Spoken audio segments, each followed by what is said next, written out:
আমার নাম মঞ্জিল শেখ, সাংচর শালিকা, থানা জেলা নড়াইল।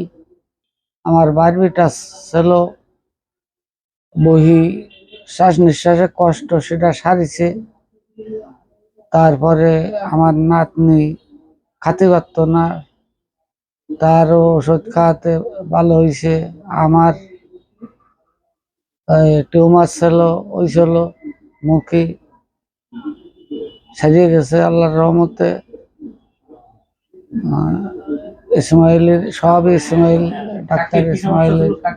আমার তো চুলকনি, ওই অ্যালার্জি, এই জন্যে নড়াইল আলশিফা মেডিকেলে আসি। ডাক্তার ইসমাইলের ওষুধ খেয়ে আল্লাহর রহমতে আমরা সবাই ভালো সুস্থ আছি।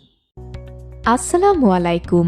আল শেফা হোমিও মেডিকেলে আপনাকে স্বাগতম। প্রতিদিন সকাল 9টা হতে সন্ধ্যা 6টা পর্যন্ত রোগী দেখেন ডাক্তার মোহাম্মদ ইসমাইল হোসেন। ঠিকানা পুরাতন বাস টার্মিনাল, গোল চত্বরের পশ্চিম দিকে, দ্বিতীয় তলা, নড়াইল। শুক্রবার বন্ধ থাকে। অনুগ্রহ করে অপেক্ষা করুন। ধন্যবাদ।